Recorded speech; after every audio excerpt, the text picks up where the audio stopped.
सेवाणी सेवण शहर में सिंध गवर्नमेंट जो मंजूर शुदा इदारो भलाई वोकेशनल सेंटर सेवण में सिलाई कढ़ाई बर्थ जे गरीब शागिर्दनि जी सिख्या ॾिनी वञे थी। तफ़सील मुताबिक़ सेवण शहर में भलाई वोकेशनल सेंटर 2 सालनि खां कम करे रहियो आहे, जिते हिन वक़्तु 200 शागिर्दनि खे सिलाई बर्थ कढ़ाई आर जे हुनर में पिण सिखी रहियो आहिनि।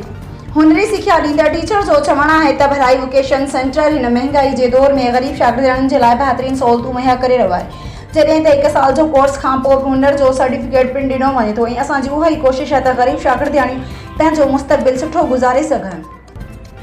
भलाई वोकेशनल सेंटर ट्रेनिंग सेंटर है। तव्हां घणनि सालनि खां हिन इदारे में कमु कयो आहे? तक़रीबन 2 सालनि खां कयूं पिया। 5 सालनि खां पियो। अॼु तव्हां वटि जेके स्टूडेंट्स आहिनि अॻड़ियूं उहे केतिरियूं आहिनि? हींअर माशाल्लाह असां वटि 40 स्टूडेंट्स आहिनि। 40 स्टूडेंट्स आहिनि। मुख़्तलिफ़ 12 महीना सिलाई जो कोर्स हूंदो आहे, 6 महीना मशीन जो बर्थ हूंदो आहे, पोइ उहे पास करे वेंदियूं आहिनि, असां उनखे सर्टिफिकेट ॾींदा आहियूं। अच्छा, 6 महीननि खां पोइ तव्हां सर्टिफिकेट ॾींदा आहियो?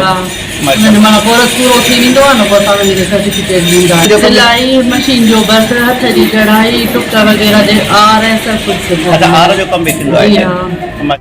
गवर्नमेंट ऑफ सिंध से मंजूर शुदा इदारा भलाई वोकेशनल ट्रेनिंग सेंटर, जहां पर गरीब जरूरतमंद खातीन को सिलाई कढ़ाई और बर्थ का काम मुफ्त में सिखाया जाता है। गवर्नमेंट जी तरफा तव्हांखे को बि सहारो न मिलियो आहे? अञा त को न मिलियो आहे, हुननि अप्लाई कयो आहे, अञा माना कंहिं कोन चयो आहे।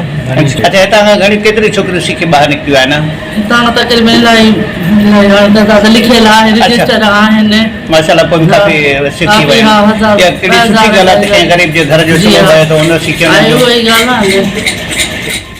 भलाई वोकेशनल ट्रेनिंग सेंटर का मकसद बेसहारा, बेयारो मददगार खातीन को सहारा देना है, ताकि वो अपने पाँव पे खड़ी हो सकें, ताकि वो अपने घर का चूल्हा जला सकें। भलाई वोकेशनल ट्रेनिंग सेंटर की मुखय्यर हजरात से अपील है कि वो अपने अतियात, ज़कात और सदकात हमें दें, ताकि हम अपने मकसद को जारी रख सकें। मजीद मालूमात के लिए हमारे नंबर्स पे राब्ता या व्हाट्सएप करें 0301 2828 365।